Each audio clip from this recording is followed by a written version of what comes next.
السلام علیکم ورحمۃ اللہ وبرکاتہ۔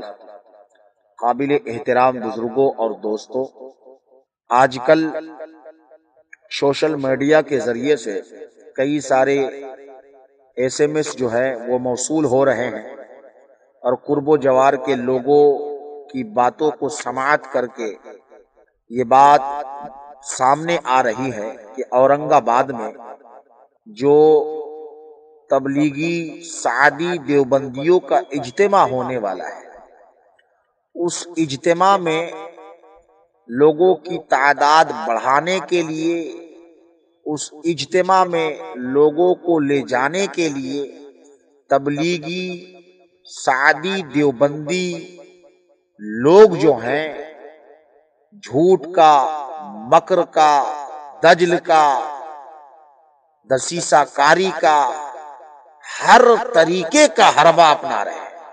یہ لوگ دھوکہ دیتے ہوئے کہتے ہیں کہ اورنگ آباد کا اجتماع بہت بڑا اجتماع ہونے والا ہے، وہاں پہ سارے مسلمان لوگ جا رہے ہیں، آپ کیسے مسلمان ہیں کہ آپ نہیں جا رہے ہیں؟ اس طریقے کے ہتھ کنڈے اپنائے جا رہے ہیں۔ میرے بھائی، میں آپ تمامی حضرات کو بتا دوں، یہ ان لوگوں کا صرف دھوکہ ہے۔ وہاں پہ سارے مسلمان تو دور کی بات ہے میرے بھائی، وہاں پر خود دیوبندی نہیں جا رہے ہیں۔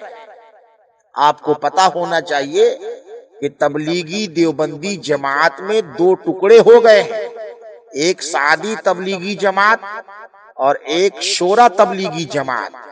اس سے قبل بھی میں نے آپ تمامی حضرات کو بتایا تھا کہ شورا تبلیغی دیوبندی جو جماعت ہے، وہ شورا تبلیغی دیوبندی جماعت والے اپنے لوگوں کو اور خود دوسرے لوگوں کو بھی سعدی تبلیغی دیوبندی جماعت کے اجتماع میں جانے سے روک رہے ہیں، منع کر رہے ہیں، اس کا رد کر رہے ہیں۔ اور یہ لوگ ادھر دھوکہ دے رہے ہیں کہ وہاں سارے مسلمان جا رہے ہیں۔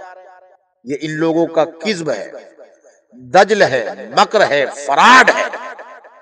یہ لوگ دعوت دیتے وقت یہ بھی نہیں کہتے کہ دیوبندیوں کا اجتماع ہونے والا ہے، یہ لوگ یہ بھی نہیں کہتے کہ تبلیغی جماعت کا وہاں پر اجتماع ہونے والا ہے، بلکہ چھپا لیتے تاکہ آپ کو دام فریب میں لایا جا سکے۔ میرے سنی مسلمان بھائیوں، ہوش کے ناخن لو، جاگو، بیدار ہو جاؤ، حق و باطل میں تمیز کرنے کا سلیقہ سیکھو۔ کب تک کم علمی میں آپ زندگی گزارو گے؟ علماء کرام کی صحبت میں بیٹھنا شروع کرو، نماز کی پابندی شروع کرو، تاکہ نماز کے بہانے یہ تبلیغی جماعت والے آپ کے ایمان کا سودا نہ کر لیں۔ میں آپ کو آج پھر ایک آڈیو سنانے والا ہوں جس میں خود ایک دیوبندی مولوی ایک قاسمی مفتی کی تحریر پڑھ کر کے سنا رہا ہے، جس کا خلاصہ یہ ہے کہ دیوبندی قاسمی مفتی مسعود احمد نے یہ بیان جاری کیا ہے کہ اورنگ آباد میں جو اجتماع ہونے والا ہے سعدی تبلیغی دیوبندی جماعت کی طرف سے، اس اجتماع میں جانا بالکل صحیح نہیں ہے، بلکہ وہاں پر جانا گمراہیت کا ساتھ دینا ہے، باطل کا ساتھ دینا ہے۔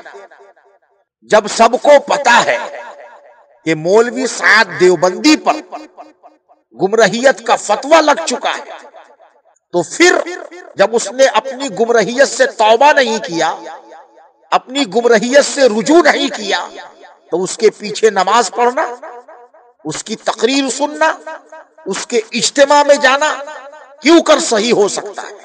میرے بھائی، یہ میں نہیں کہہ رہا بلکہ یہ دیوبندی کہہ رہا ہے۔ تو اب آپ بتائیے، جب دیوبندی خود اس اجتماع میں جانے سے روک رہے ہیں، تو میرے بھائی، ہم سنی مسلمان کیوں نہیں اپنی اولادوں کو، اپنے بھائیوں کو، اپنے آس پڑوس کے لوگوں کو اس اجتماع میں جانے سے روکیں گے؟ بالکل روکنا چاہیے، اور بالکل وہاں پر جانے کے لیے کوئی آپ کو دعوت دے تو آپ کہیے کہ کیا وہ سعد دیوبندی جس پہ گمراہیت کا فتویٰ لگ چکا ہے، دار دیوبند سے، مدرسہ شاہی سے، مراد آباد میں جو تم لوگوں کا مدرسہ ہے وہاں سے، وہاں پر بھی پابندی ہے، دار دیوبند میں بھی تمہاری جماعت کے اجتماع پر پابندی ہے، تو جب تمہارے گھر میں تمہاری جماعت کا اجتماع کرنے پر پابندی ہے تو دوسری جگہ کر کے ہمیں دعوت دیتے ہو؟ تمہیں شرم نہیں آتی؟ مکر و فریب سے کام لیتے ہو؟ اللہ تبارک و تعالی ہمارے تمام سنی مسلمان بھائیوں کو ان لوگوں کے مکر و فریب اور دجل سے بچائے۔ السلام علیکم ورحمۃ اللہ وبرکاتہ۔ اردو کے اندر ایک میسیج آیا ہے مفتی مسعود قاسمی کی طرف سے، اس کا عنوان ہے وقت کی ضرورت۔ اس کی میں آڈیو بنا رہا ہوں۔ آج کل اورنگ آباد اجتماع میں شرکت کرانے کے لیے لوگ اپنے دوستوں کو، رشتہ داروں کو، اولادوں کو مختلف تدابیر اور حیلوں کے ذریعے، یعنی مختلف طریقے سے، مختلف بہانوں سے آمادہ اور تیار کر رہے ہیں۔ اگلا پیراگراف ہے، لکھتے ہیں کہ لوگ ہم سے پوچھتے ہیں، یعنی مفتی صاحب سے پوچھتے ہیں کہ مولانا ہم کیا کریں؟ باپ اپنے بیٹے سے کہہ رہا ہے کہ اگر تو اجتماع میں نہیں گیا تو میں تیرا باپ نہیں، تو میرا بیٹا نہیں، تو کیا ایسی صورت میں اجتماع میں نہ جانا باپ کی نافرمانی میں شمار ہو کر اللہ کی ناراضگی کا سبب بنے گا؟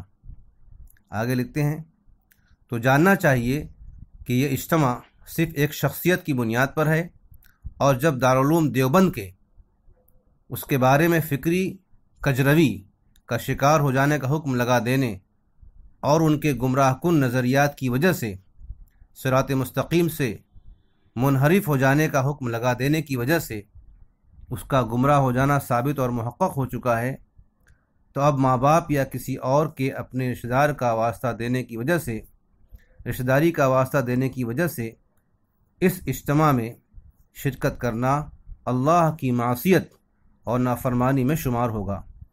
اور حدیث پاک میں آتا ہے، عربی میں لکھا ہوا جس کا ترجمہ ہے، جہاں اللہ کی نافرمانی ہو رہی ہو وہاں کسی مخلوق کی اطاعت نہیں ہے، چاہے وہ مخلوق ماں باپ ہوں یا کوئی اور رشتہ دار یا دیگر احباب۔ آگے لکھتے ہیں، حضرت شیخ نے اس حدیث کے تحت حضرت ابوبکر صدیق رضی اللہ تعالیٰ عنہ کہ ان کی ماں کی بات کے نہ ماننے کا واقعہ بھی کیا ہے۔ اجتماع میں شرکت کے بعد جناب کے بیانات جو حق اور باطل کے ساتھ مخلوط ہوتے ہیں، اور عامی آدمی یعنی عام آدمی حق اور باطل، صحیح اور غلط میں فرق اور امتیاز کی صلاحیت نہیں رکھتا، تو انسان ان بیانات کو وہاں جا کر سنے گا ہی، تو غیر محسوس طریقے پر وہ ان کے گمراہ کن نظریات کا شکار ہو جائے گا اور پتہ بھی نہ چلے گا۔ اور پورے کھانے میں ایک چٹکی بھی زہر ہو تو کوئی بھی انسان اس کو کھانے کا رسک نہیں لیتا، یعنی احتیاط کرتا ہے۔ تو جہاں عقیدہ اور فکر کے گمراہ ہونے کا اندیشہ ہو، ڈر ہو، ایسی جگہ رسک اٹھانے کی ہمت کرنا کون سی عقل مندی اور رواداری ہے؟ آگے لکھتے ہیں، اگر کوئی یہ کہے کہ ہم دوسروں کے کہنے پر صرف شرکت ہی کر لیتے ہیں، بیان وغیرہ نہیں سنیں گے، تب بھی ایک حدیث لکھی جس کا ترجمہ ہے، یعنی جس نے اپنی ذات سے کسی جماعت کی تعداد بڑھائی وہ انہی میں شمار ہوگا، اور وَلَا تَعَاوَنُوا عَلَى الْإِثْمِ وَالْعُدْوَانِ کا مرتکب ہوگا، یعنی گناہ اور سرکشی کے کاموں میں ایک دوسرے کی مدد نہ کرو۔ اور اگر کوئی تم سے پوچھے کہ بھائی ہم اجتماع میں جائیں یا نہیں، تو اس کو یہ کہہ دو کہ دیکھو دارالعلوم کا فتویٰ ہے، اسے سمجھ کر پڑھ لو، اور پھر تم خود ہی اس کا فیصلہ کرو کہ جائیں یا نہیں۔ ہم آپ کو جانے اور نہیں جانے کے بارے میں کچھ نہیں کہیں گے۔ فتویٰ سمجھ کر پڑھنے کے بعد آپ خود فیصلہ کر لو۔ فقط مسعود احمد قاسمی۔ اللہ تعالی ہم سب کو حق پر جمائے، حق کے ساتھ رکھے، حق والوں کے ساتھ حشر فرمائے، آمین یا رب العالمین۔